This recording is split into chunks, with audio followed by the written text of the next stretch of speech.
खबर उत्तर प्रदेश बलिया से। सभी लोग मिलजुल कर गांव के विकास का कार्य करें, शिवजी सिंह प्रधान प्रतिनिधि। अब खबर विस्तार से।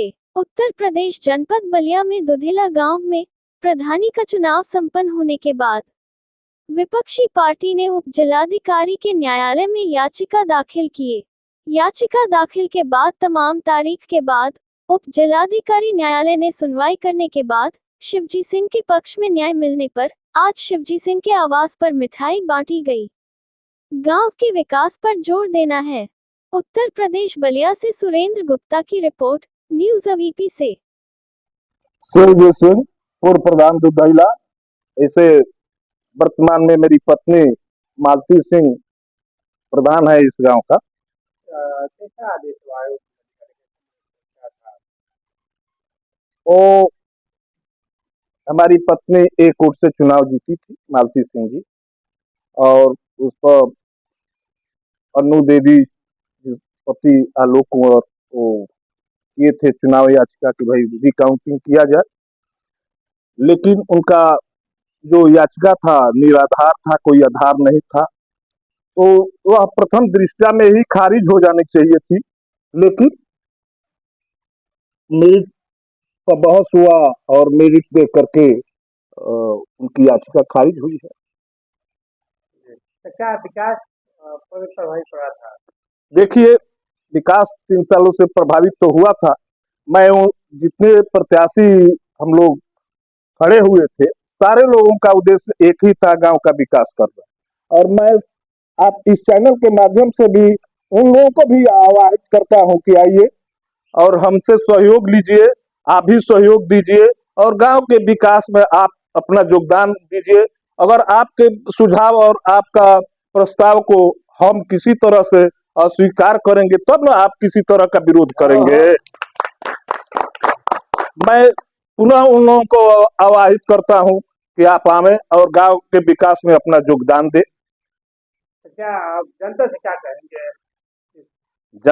देखिए, जनता तो हम लोगों के लिए भगवान है और जनता से मेरा उम्मीद है कि जो स्नेह और आशीर्वाद आप लोगों ने मुझे दिया है, भविष्य में भी आप बरकरार रखें और आपके आदेशों के अनुसार मैं आपके हर कार्य को करने के लिए प्रयास करूंगा जो जनहित में होगा। जी, काफी समय हो गया था और इतने समय में कितनी परेशानियां उठानी पड़ी आपको?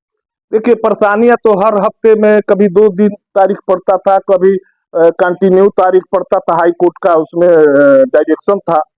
और इसके बाद जो है विकास कार्य बहुत प्रभावित हुआ, लेकिन मेरे कहने के पश्चात भी उनको भी जानकारी थी कि चुनाव में जो काउंटिंग हुआ है निष्पक्ष हुआ है, किसी तरह के कोई बेमुनिस्ता नहीं हुई। लगभग 3.5 साल बीतने जा रहे हैं। जी जी, और समय रह गया है, तो 1.5 साल लगभग 50 हो पाएगा। देखिए, विकास करने की मानसिकता होनी चाहिए। पद पर रहे तब भी, न रहे तब भी, गांव का विकास करने का उद्देश्य मन में रहेगा तो पद रहने से या न रहने से कोई प्रभाव नहीं पड़ता है। भाई देखिए, कोई समाज सेवी आदमी का अगर प्राकृत समाज सेवा का है तो पद पर रहे तब भी, न पद पर रहे तब भी उसको समाज सेवा के अलावा दूसरा कोई रास्ता दिखाई नहीं देता है। तो हमारा तो मान लीजिए कि आज से नहीं, करीब करीब 95 से मैं इस कार्य में लगा हूं और मैं कोशिश करता हूं कि भाई गांव की किसी तरह का कोई कार्य हो, किसी तरह की कोई परेशानियां हो, उसमें हमारा जो योगदान हो, और योगदान मैं करता हूं और उसका रिजल्ट अच्छा होता है तो मैं बहुत प्रफुल्लित होता हूं कि भाई चलिए हमारे योगदान से किसी का भलाई हो गया। मैं त्रिवेणी कुंवर, सेवानिवृत्त शिक्षक। मैं सारण में शिक्षक था और 17 में रिटायर होकर के मैं गांव में ही रह रहा हूँ। अधिकारी न्यायालय से जो खारिज हुए हैं और शिवजी पता नहीं प्रश्न हुआ है, क्या कहेंगे?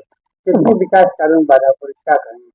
बहुत खुशी की बात है कि कोई भी अगर विवाद नहीं रहे गांव में और उसमें मिलजुल करके अगर काम किया जाए तो गांव का विकास होता है।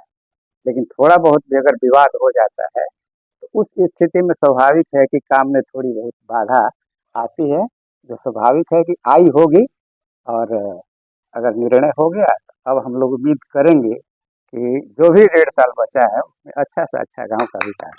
तो क्या सभी लोग सहयोग करेंगे विकास कार्य में? उम्मीद तो है, करना चाहिए। अगर नहीं करते हैं तो उनकी मानसिकता अच्छी नहीं मानी जाएगी। गांव का विकास सभी लोग चाहते हैं और सबको करना चाहिए। और कोई बाधा डाले तो बाधा कोई क्यों डालेगा? गांव के विकास में कोई बाधा क्यों डालेगा? अब बाधा अगर विशेष तौर पर डालेगा तो उसके लिए प्रशासन है। तो माना जाए वो विकास नहीं चाहता है। नहीं, कोई बाधा नहीं डालेगा। मेरी यही विश्वास है कि बाधा नहीं डालेगा, लेकिन डालेगा तो उस समय की स्थिति आएगी, देखा जाएगा। और